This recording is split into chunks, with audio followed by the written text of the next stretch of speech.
Bienvenue sur Search Baguette, le podcast qui dévore le SEO, le branding, les moteurs de recherche et l'inbound marketing avec une dose de bonne humeur. Animé par moi-même, Nicolas Audemaraka, Nico SEO SEM, chaque épisode vous offre des conseils pratiques, des astuces et des anecdotes pour booster votre visibilité. Que vous soyez un pro du marketing digital ou un curieux en quête de nouvelles idées ou infos, installez-vous confortablement, prenez un café ou une baguette bien croustillante et laissez-vous guider à travers l'univers fascinant du marketing digital. Abonnez-vous et ne manquez aucun épisode pour rester à la pointe des dernières tendances tout en vous amusant. Et aujourd'hui on va parler du Black Friday de manière simple, sans jargon. Et en fait on se pose la question de pourquoi la plupart des boutiques en ligne perdent pendant le Black Friday. En novembre tout le monde veut vendre et donc les publicités deviennent très chères. Les gros de type Fnac, Amazon, etc. Ils achètent plus de pubs que toi. Et si tu essaies de le copier, tu perds de l'argent. Donc la solution n'est pas de payer plus de pubs, vous savez que le CPC, le coût par clic, est beaucoup plus élevé dans cette période. La solution en fait, c'est de te vendre et de te rendre visible avant. Et c'est ça la magie du SEO. Alors, il y a une erreur que font 90% des commerçants. En général, quand ils préparent leur campagne Black Friday, ils créent une page du genre barre Black Friday et même Black Friday avec ils créent une seule page comme ça et avec souvent la date. Et ils espèrent que tout le monde va tomber dessus, mais en fait, tout le monde fait ça. Du coup, quel est le résultat? C'est que tu as trop de concurrence et tu n'apparais jamais dans Google. Alors ce qu'il faut faire à la place, en fait, c'est pas que les gens ils recherchent pas Black Friday tout court. En fait, ils cherchent Black Friday plus le nom du produit. C'est par exemple des exemples réels que j'ai traités. Black Friday montre homme.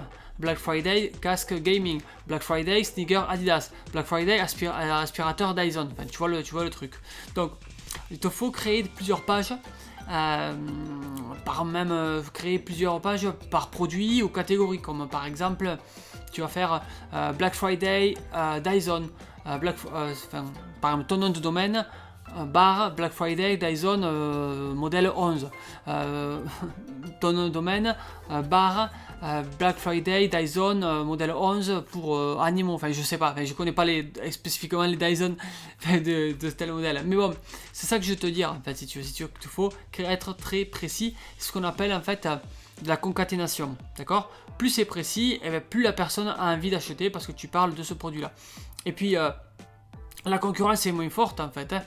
Du coup, tu as plus de chances d'apparaître. Alors l'astuce la plus importante, et pourtant c'est la plus simple, c'est ne jamais mettre l'année dans l'URL. Si tu mets Black Friday 2020 et quelques de l'année dans laquelle nous sommes, c'est pas bon, quoi, c'est mauvais.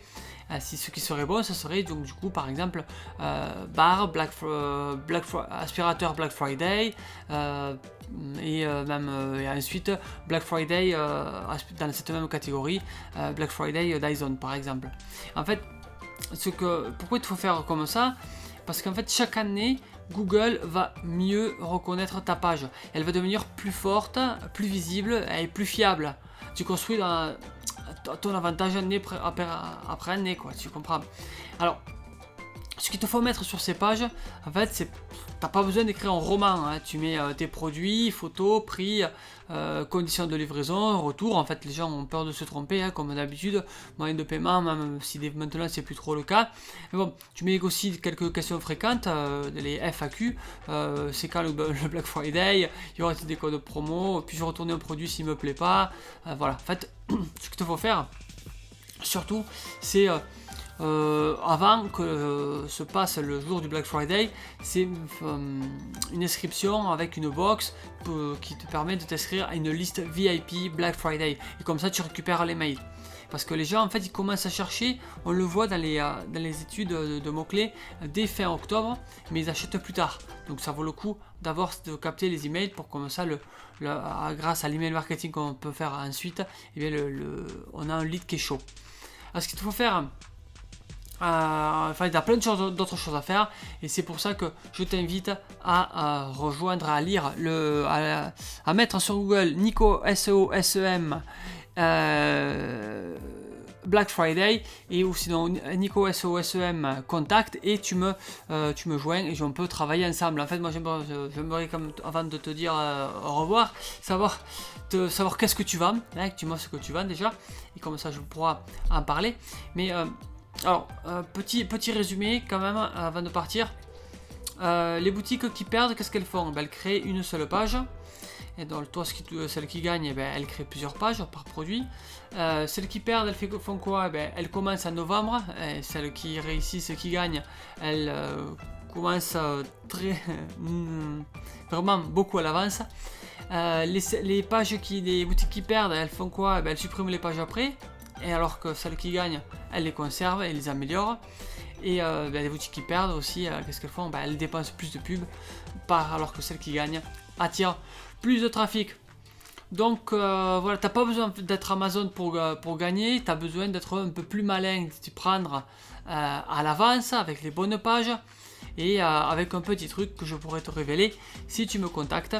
Et si tu veux, je peux te dire exactement quelle page créer pour ton site, faire la liste de tes mots-clés pour tes produits, et te donner la structure prête à copier et coller pour ton site.